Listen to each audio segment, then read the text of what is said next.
Hello children, I thought I'd share with you today one of my favourite books. I hope you're all safe and well. This is a book by Nick Butterworth and it's called Albert le Blanc. It was one of my children's favourite books when they used to be small. This is Albert le Blanc. Even from the back he looks sad. His head hangs low, his shoulders are hunched, his arms flop loosely by his side.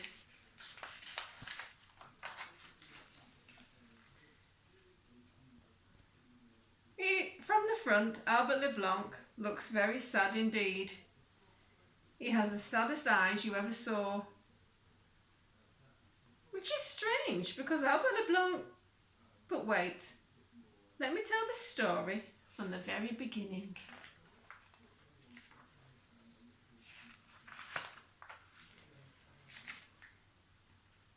When Albert le Blanc first appeared, sitting all by himself in Mr. Jolly's toy shop, the other toys could only stare. He did look so sad. "Poor love," said Sally the hippo. "We must try and cheer him up."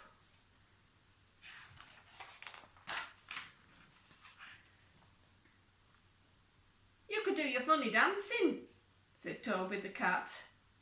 "That will make him laugh."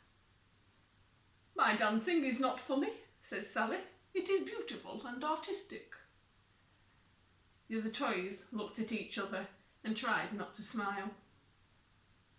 "I know a joke," said Little Mouse called Pickle, "but can't remember the funny bit at the end." Everyone agreed that this could make the joke a lot less funny. It might even make it not funny at all.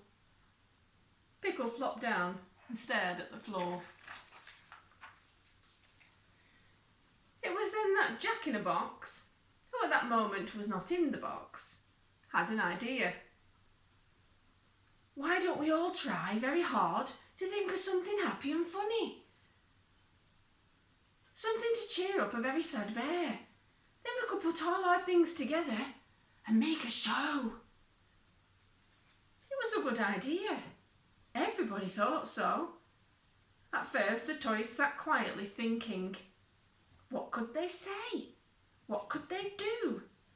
Something happy, something funny. Morris, the steam engine, let off a little steam as he tried to think. Lizzie, the humming top, hummed to herself as she thought, "I've remembered my joke," squeaked Pickle suddenly. "Shh, dear," said Sally. "I'm getting an idea." All at once it seemed that the other toys were getting ideas too. Toby began to snigger and Jack-in-a-Box started to chuckle. Sally began to titter and went off to borrow a hat and to find some face paints. Albert le Blanc watched from where he was sitting as the toys became very busy. What was going on? What were they up to? Albert le Blanc did not have to wait very long to find out. Sally was the first to introduce herself.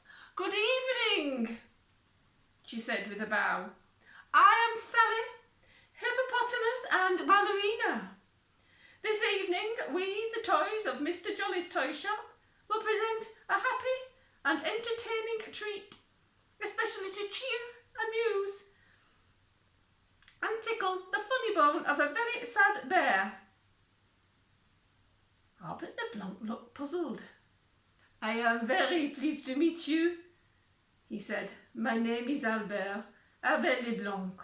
I am from France, but please, let me say, you must not think that I am..." But Albert le Blanc was not allowed to say. "Silence, please, for Miss Pickle," the hippopotamus boomed loudly. Pickle came and stood nervously in front of the large, sad-looking bear. She shuffled her feet and cleared her throat, but no words came. What Whatever Pickle had remembered earlier, she had suddenly forgotten again.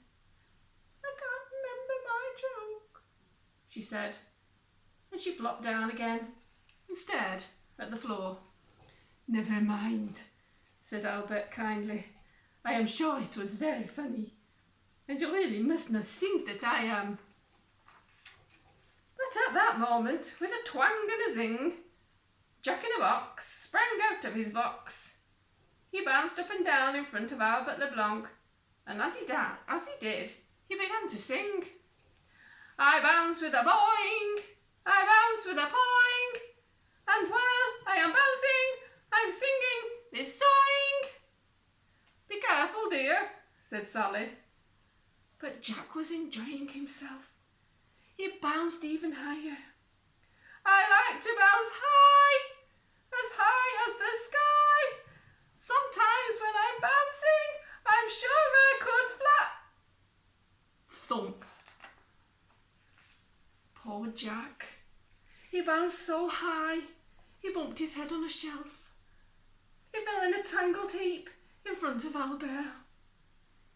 "Slight technical problem," mumbled Jack, as he tried to untie the knot which he had accidentally tied in his long body.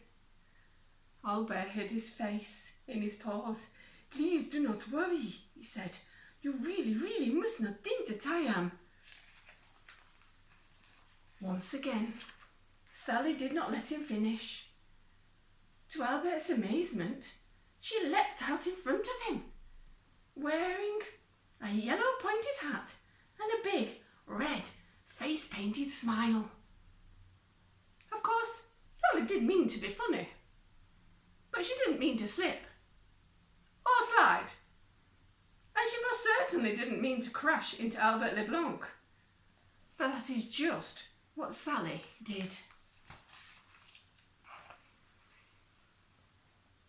Together, the bear and the hippopotamus landed in a confused heap.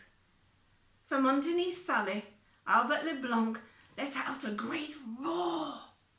"Please," he shouted, "I keep trying to tell you, I am not unhappy." There was silence. As Sally and Albert struggled to get up, Albert went on, "I am not sad at all. It is just the way I am made. I just happen to have a sad look on my face." "Oh, no, you don't," interrupted Toby the cat. "Not anymore." Suddenly, everyone saw that Albert Leblanc was wearing a great big red smile. It was Sally's smile. The toys began to giggle. "Oh, silly me," said Sally. "I'm so sorry. I must have kissed you by mistake." The toys giggled even more, and some of them laughed out loud. But now, what was happening to Albert Leblanc? He began to shake, and he grabbed hold of his tummy. His shoulders started to heave up and down. His nose wrinkled up and his sad little eyes almost disappeared. Then, to everyone's great surprise, Albert Leblanc roared out the funniest and the loudest laugh any of the toys had ever heard. Albert's enormous laugh made everyone else laugh even more.